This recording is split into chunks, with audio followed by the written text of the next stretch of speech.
वहाँ पर जय श्री राम के नारे एक हमारी छत्तीसगढ़ की झाड़ू लगाने वाली माई भी लगा रही थी, वो भी इनवाइटेड थी। मुकेश अंबानी और कंगना रनावत भी लगा रहे थे। असदुद्दीन ओवैसी का भी आ रहा। मैं कहता हूँ उसको अपनी बैरिस्टर और वकालत की डिग्री वो कहाँ से किया, एक तो वो फर्जी है उसको फाड़ देना चाहिए। क्योंकि यदि वो ऐसा कहे कि हमारी सत्ता आएगी तो हम मस्जिद बना लेंगे और हमारे साथ जुल्म हुआ, गलत हुआ, भैया सुप्रीम कोर्ट की 5 जजों की बेंच ने फैसला दिया। असदुद्दीन ओवैसी सुधर जाएं, गलत बयानी करना बंद करें। एक अयोध्या का मामला कोर्ट से फैसला होकर आया है। मैं मुस्लिम भाइयों से भी गुजारिश करूँगा कि बाकी के 2 मंदिर स्वेच्छा से दे दें। हिंदुओं की आस्था का केंद्र है। भारत में सऊदी से ज़्यादा मस्जिदें हैं, पाकिस्तान से ज़्यादा मुसलमान यहाँ पर रहते हैं। सर बहुत बहुत स्वागत है हमारे चैनल पे। सर जो पाकिस्तान ने अभी हाल में जो कहा है कि इंडिया में मस्जिद की जगह पे राम मंदिर बनाया गया, वो लोकतंत्र के लिए, देश में सेकुलरिज्म में भाई जो हिंदू मुस्लिम का भाईचारा उसके लिए पे एक कलंक टाइप का है। बिस्मिल्लाहिर्रहमानिर्रहीम रब्बी इश्रह ली सदरी व यस्सिर ली अमरी वहलुल उक़दतम मिन लिसानी यफ़क़हू क़ौली। बिरादरान हिंद, अस्सलाम वालेकुम रहमतुल्लाहि व बरकातहू। भारत माता की जय, वंदे मातरम, जय हिंद, जय श्री राम। पाकिस्तान के लिए मैं एक बात कहना चाहूँगा, झूठ की राह पे चलने वालों, सच बोल के दिखाओ तो कोई बात बने, और आईना तोड़ने से क्या फ़ायदा, दाग चेहरे के मिटाओ तो कोई बात बने। भारत पर आरोप लगाने की बजाय पाकिस्तान अपने गिरबान में झांक कर देखे कि उसने वहाँ सिखों के साथ क्या किया, हिंदुओं के साथ क्या किया, दूसरे अल्पसंख्यक समुदायों के साथ क्या किया। भारत में मुसलमानों के साथ जुल्म हो रहा है या मस्जिद तोड़ी जा रही है या अत्याचार किया जा रहा है, बिल्कुल गलत बात है। ऐसा कुछ भी नहीं है। मैं पूरा देश 15,000 किलोमीटर पैदल चला हूँ। ये मोहम्मद फैज़ खान अपने नाम के साथ पूरा हिंदुस्तान, लेह से कन्याकुमारी, कन्याकुमारी से वैष्णो देवी तक 15,000 किलोमीटर 30 महीना पैदल चला। हिंदुओं के घरों में रुका, 80% टाइम मंदिरों में, मठों में रुका। सब हिंदू भाई बहनों ने मेरा स्वागत किया, सम्मान किया, गले से लगाया, फूल माला पहनाई। और सबसे बड़ी बात, पूरी दुनिया से, नॉट ओनली इंडिया, पूरी दुनिया से राम मंदिर की प्राण प्रतिष्ठा के समय मात्र 7,500 लोग आए थे, उसमें एक मोहम्मद फैज़ खान भी था। तो ये हिंदू भाइयों का प्रेम है, सम्मान है कि जो इस देश के मुसलमानों के प्रति झलकता है। तो पाकिस्तान का ये कहना बिल्कुल गलत है, क्योंकि मैं पूरा देश पैदल भी चला हूँ, मेरे साथ कोई मॉब लिंचिंग नहीं हुई, किसी ने कंकर भी मुझे नहीं मारा, सबने गले लगाया। मैं ऑथेंटिक पर्सन हूँ। तो पाकिस्तान अपना प्रोपेगेंडा बंद करे, पाकिस्तान अपने यहाँ के हिंदू और सिखों को देखे, उनके साथ जुल्म करना बंद करे। मैं तो यही कहना चाहूँगा। कई पत्रकार ऐसे हैं जिनको मैं सुन रहा था हाल में, तो उन्होंने कहा था कि जो देश में ऐसा माहौल बना दिया गया है कि जो भगवा है वो एक दंगों का प्रतीक है, गुंडागर्दी का प्रतीक है। और आप राम मंदिर भी गए थे, तो आपको ऐसा नहीं लगा, क्योंकि वहाँ पे तो चारों तरफ भगवा ही भगवा था, तो आपको कहीं ऐसा नहीं लगा कि मतलब कि आप दो मर्जा के वो है बनाया है कि व्यक्ति कि अलग अलग धर्म के आए हैं वहाँ पे? कभी ऐसा वहाँ पे महसूस हुआ आपको जब वहाँ पे राम मंदिर में आप थे? देखिए, 7,500 कुल लोग थे, उसमें मैं था और 15-20 मुस्लिम और रहे होंगे, बाकी पूरे तो सनातनी भाई थे। आप मुझसे पूछ लीजिए, और भी जो मुस्लिम भाई 10, जैसे ASI के मोहम्मद साहब थे, है ना, इकबाल अंसारी साहब थे, और जो जस्टिस अब्दुल नज़ीर जिन्होंने फ़ैसला दिया वो थे, और हमारे संगठन के कारी साहब एक थे, सहारनपुर के कारी थे, उमर इलियासी जी थे, इमाम ऑर्गेनाइजेशन के अध्यक्ष थे, वो थे, है ना। तो ये सारे लोग थे। और मुझसे भी पूछिए और इन सब से भी पूछिए, सब कहेंगे हमें ज़्यादा सम्मान मिला और हमें ज़्यादा सुकून मिला और हमें ज़्यादा सुरक्षित महसूस हुआ। वहाँ पर जय श्री राम के नारे एक हमारी छत्तीसगढ़ की झाड़ू लगाने वाली माई भी लगा रही थी, वो भी इनवाइटेड थी। मुकेश अंबानी और कंगना रनावत भी लगा रहे थे जय श्री राम के नारे। तो हम वहाँ पर सुरक्षित महसूस कर रहे थे। हम ये महसूस नहीं कर रहे थे कि हमारे साथ कोई जुल्म हो रहा है, कोई हमारे साथ मॉब लिंचिंग कर देगा, बिल्कुल नहीं।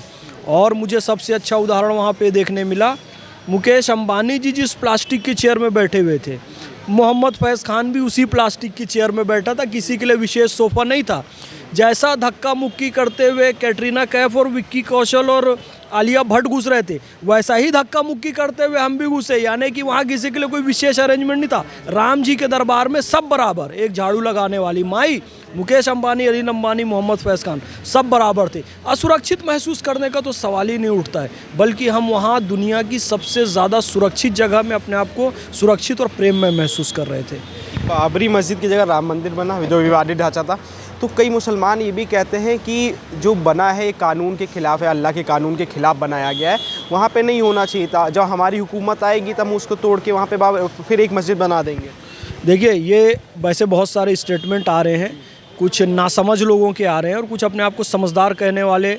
मैंने देखा असदुद्दीन ओवैसी का भी आ रहा है। मैं कहता हूँ उसको अपनी बैरिस्टर और वकालत की डिग्री वो कहाँ से किया, एक तो वो फर्जी है, उसको फाड़ देना चाहिए। क्योंकि यदि वो ऐसा कहे कि हमारी सत्ता आएगी तो हम मस्जिद बना लेंगे और हमारे साथ जुल्म हुआ, गलत हुआ, भैया सुप्रीम कोर्ट की 5 जजों की बेंच ने फैसला दिया है। यानी कि आप बैरिस्टर होने के बाद भी, वकील होने के बाद भी आप यदि उसे नहीं मानते हैं तो वो आपकी गलती है, आपकी कमी है या फिर आपकी मक्कारी है कि फैसला आने के बाद भी कोई दंगे फसाद करके, लड़ाई झगड़ा करके, कत्लेआम करके, जैसे आक्रांताओं ने किया था, सोमनाथ का मंदिर तोड़ा था, काशी विश्वनाथ तोड़ा था, केशव राय मंदिर तोड़ा था, श्री राम जन्मभूमि का मंदिर तोड़ा था, वैसा तो नहीं किया ना। कोर्ट से केस लड़के वहाँ पे ढांचा था, मस्जिद नहीं थी, ढांचा था, वहाँ पर इबादत नहीं होती थी, वहाँ पर कोर्ट केस हुआ, सालों तक केस चला, 3 दशक तक केस चला और उसके बाद कोर्ट केस से वो मस्जिद मतलब वहाँ पर मंदिर बनाई गई है। फिर भी आप उसको नहीं मानते, देश में दंगे फसाद का माहौल खड़ा करते हैं, तो ये गलत है, ये बिल्कुल गलत है। आपको ऐसे नहीं ज्ञान व्यापी परिसर के लिए भी अभी एक ASI रिपोर्ट आई है जिसमें लिखा गया है कि यहाँ पे पहले मंदिर था और पहले भी क्या नाम शिवलिंग निकला, जिसको मुस्लिम पक्ष कह रहा था कि फवारा है। तो मतलब कि अगर इसकी सपोर्ट में अगर वहाँ पे ज्ञान व्यापी की जगह मंदिर के लिए अगर आता है ऑर्डर कि वहाँ पे मंदिर बनेगा, तो क्या देश का मुसलमान क्या उसका समर्थन करेगा या फिर दंगे फसाद होने के लिए चांसेस बढ़ जाएगा? देखिए, जब राम मंदिर का डिसीजन आया तो एक भी जगह दंगा नहीं हुआ, क्योंकि राम मंदिर ट्रस्ट ने भी कहा था और जिम्मेदार हिंदू संतों ने भी कहा था कि इसका सेलिब्रेशन ना करें। यदि हमारे पक्ष में फैसला है तो हम शांतिपूर्वक राम नाम लेंगे और राम मंदिर बनाएंगे और राम मंदिर की प्राण प्रतिष्ठा करेंगे। वही क्या, किसी ने फटाके नहीं फोड़े, सेलिब्रेशन नहीं किया। मुस्लिम पक्ष की बात करें तो किसी भी मुस्लिम ने इसका विरोध नहीं किया कि इसके विरोध में दंगे करने निकले हों, कि हिंदुओं की दुकानें तोड़ी हों, कि कारें जलाई हों। जब फैसला आया मुस्लिम भाई भी शांत थे, हिंदू भाई बहन भी शांत थे, कहीं कुछ नहीं हुआ। अब चूंकि ये मामला आगे नहीं बढ़े और ज़्यादा, एक अयोध्या का मामला कोर्ट से फैसला हो के आया है। मैं मुस्लिम भाइयों से भी गुजारिश करूंगा कि बाकी के 2 मंदिर स्वेच्छा से दे दें। हिंदुओं की आस्था का केंद्र है। भारत में सऊदी से ज़्यादा मस्जिदें हैं, पाकिस्तान से ज़्यादा मुसलमान यहाँ पर रहते हैं, मस्जिदों की कोई कमी यहाँ पर नहीं है। बताया जाता है कि 5000 मंदिर तोड़े गए। तो यदि हम देश में अमन, चैन, भाईचारा, शांति के लिए अपने बड़े भाई हिंदुओं को, जिनके राज में हमें हज़ारों लाखों मस्जिदें हैं, मुसलमान फल फूल रहे हैं, मुसलमानों का हर फिरका फल फूल रहा है, तो हम शांति, प्रेम, अमन के लिए क्यों नहीं 3 मंदिर दे सकते? एक कोर्ट केस लड़ के लेना पड़ा, 2 हम स्वेच्छा से दे दें और उसका प्रमाण भी वहाँ पर मौजूद है। पश्चिमी दीवार आप अभी जाकर देखिए, स्पष्ट मंदिर की दिखाई दे रही है। नंदी का जो मुख है वो मस्जिद की तरफ है, यानी कि वहीं पर ही मुख्य मंदिर था। दे देना चाहिए, उसमें कोई दिक्कत नहीं है। इससे कोई इस्लाम ख़तरे में आ जाएगा ऐसी बात नहीं है। इस्लाम ख़तरे में आ गया, मुसलमान ख़तरे में आ गया, ये सब गलत बातें हैं। मुसलमान और इस्लाम कभी ख़तरे में था नहीं, ना कभी ख़तरे में आएगा। यदि हम किसी की इबादत गाह दे देते हैं तो उससे अमन, प्रेम, मोहब्बत बढ़ेगी। और ऐसा हमारे कई सारे सहाबा का भी उदाहरण है कि जब उनको चर्च में नमाज़ पढ़ने कहा गया है दूसरी जगह, तो उन्होंने वहाँ नमाज अदा नहीं की। क्यों? क्योंकि किसी दूसरे के इबादत स्थल में वो अपने हिसाब से इबादत करें, हम अपने हिसाब से इबादत करें। किसी दूसरे की इबादत स्थान को तोड़कर ज़बरदस्ती कब्ज़ा करके वहाँ नमाज़ पढ़ना वैसे भी जायज़ नहीं है। जब ये ASI रिपोर्ट आई है ज्ञान व्यापी की, तब असदुद्दीन ओवैसी साहब ने एक ट्वीट किया था। उन्होंने कहा था कि जो ASI है वो हिंदुत्व का एक पाखंड है और कुछ नहीं, वो फेक न्यूज़। अगर किसी साइंटिफिक उस पर रिसर्च करवाएंगे तो वो फेक होगा, फेक निकले। अब देखिए, उसके हेड रहे के मोहम्मद साहब, जब राम मंदिर के ASI की खुदाई, तो क्या के मोहम्मद साहब फेक हैं? जस्टिस अब्दुल नज़ीर 5 जजों की बेंच में थे, क्या वो फेक हैं? हवलदार वहाँ पर थे 1949 में जो मुस्लिम थे, तो क्या वो फेक है? अब उनका आज भी स्टेटमेंट लगा हुआ है। हवलदार अब्दुल, उनका पूरा नाम मुझे ध्यान नहीं आ रहा, मैंने कई जगह कहा हुआ है। 1949 में रामलला के दर्शन हुए थे, क्या वो फेक थे? 1757 में राम मंदिर के लिए जो सबसे पहले फांसी पर चढ़े अमीर अली थे, उन्होंने अपने मित्र महंत रामचरण दास जी के साथ समझौता करके मंदिर देना चाहते थे कि वहाँ मंदिर में, अंग्रेज़ों ने उन्हें फांसी पर चढ़ाए। क्या ये सारे लोग फेक थे? ये कोई भी फेक नहीं था। ये इस देश में सद्भावना चाहते थे, इसलिए वहाँ पर मंदिर के पक्ष में थे।